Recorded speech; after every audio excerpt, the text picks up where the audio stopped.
প্রতি বছরের ন্যায় এ বছরের বিভিন্ন আয়োজনের মধ্য দিয়ে মানব সেবায় অলিকুলের দয়াল পাক শাহলাল আউলিয়া এই স্লোগানকে সামনে রেখে মাদারীপুরের রাজৈর উপজেলা কবিরাজপুর ইউনিয়নের ৫ নং ওয়ার্ডের শ্রীকৃষ্ণদী এলাকায় ৩ দিনব্যাপী পবিত্র ওরস শরীফে ৪৪তম বার্ষিকের আয়োজন করা হয়েছে।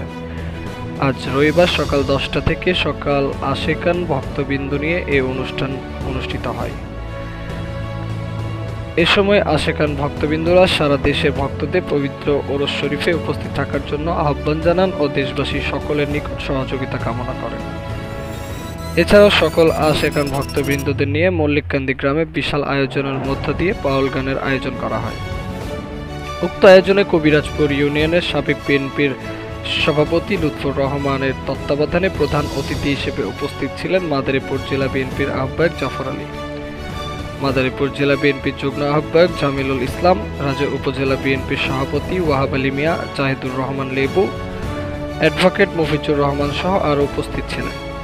কবিরাজপুর ইউনিয়নের বিএনপির ১ নং কান্ডারি ও জনগণের আস্থা সাহসী ত্যাগী নেতা হানিফ মাতাব্বর এছাড়া কবিরাজপুর ইউনিয়নের সকল পর্যায়ের বিএনপি নেতাকর্মীর পবিত্র ওরস শরীফে ৪৪তম বার্ষিক আয়োজনে উপস্থিত ছিলেন।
আমি আজকের এমন একটি সমাবেশ বা মাহফিলে উপস্থিত হতে পেরে নিজেকে ধন্য মনে করেছি।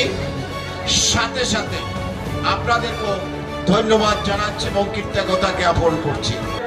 আমি ধন্যবাদ জানাচ্ছি যার অক্লান্ত পরিশ্রমে এবং শ্রম এবং চেষ্টার ফলশ্রুতিতে আজকের এই মাহফিলটা অনুষ্ঠিত হতে যাচ্ছে।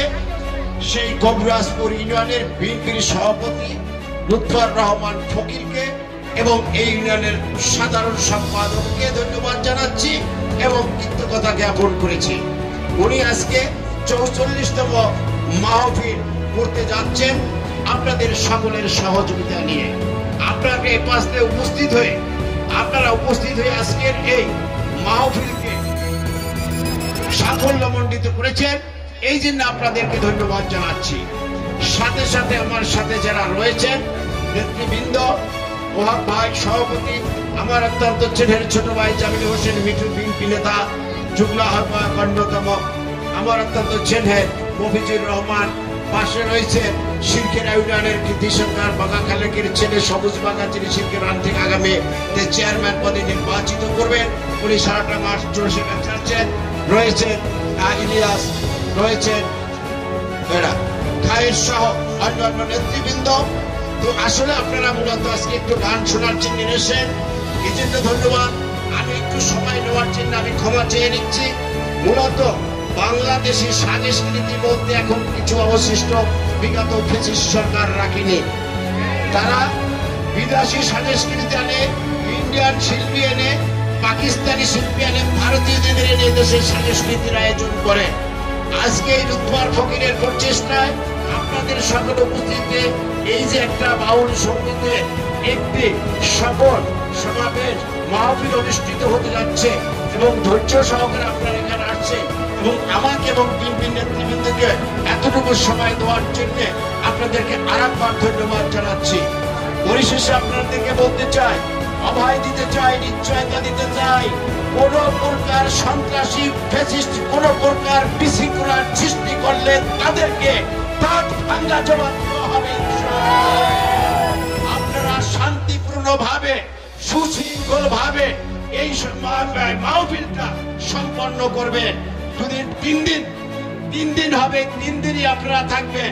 3 দিনের নিরাপত্তার জন্য প্রশাসনের পক্ষ থেকে যা যা করা দরকার আমরা সেইভাবে প্রশাসনকে অনুরোধ করেছি এবং তারা সহায়তা করবে এবং আমরা আপনাদের পাশে আছি।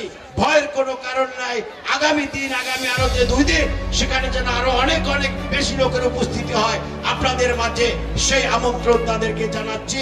আমি আবারও বলবো যে আগামীতে নির্বাচন আসবে এবং সংসদ নির্বাচনই হবে। সংসদ নির্বাচনের পূর্বে বাংলাদেশে অন্য কোন নির্বাচন হতে দেওয়া যাবে না, করতে দেওয়া হবে না।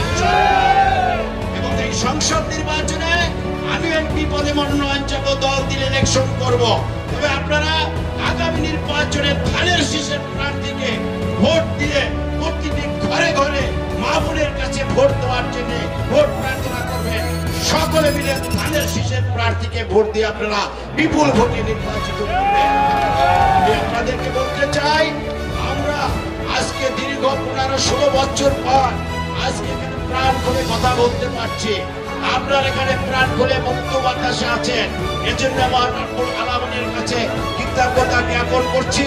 পরিশেষে আমি আবারও আপনাদের সকলকে ধন্যবাদ জানিয়ে আজকের এই মাহফিলের সফলতা কামনা করে আয়োজকদেরকে আরেকবার ধন্যবাদ জানিয়ে আমি আমার বক্তব্য শেষ করছি। আল্লাহ হাফেজ।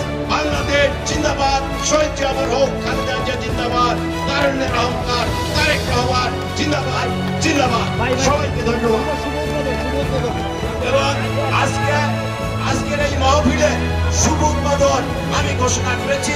আপনারা সুশৃঙ্খল ভাবে এই সমাবেশ আপনারা শ্রবণ করবেন। এই আনুষ্ঠানিক উদ্বোধন ঘোষণা করবেন।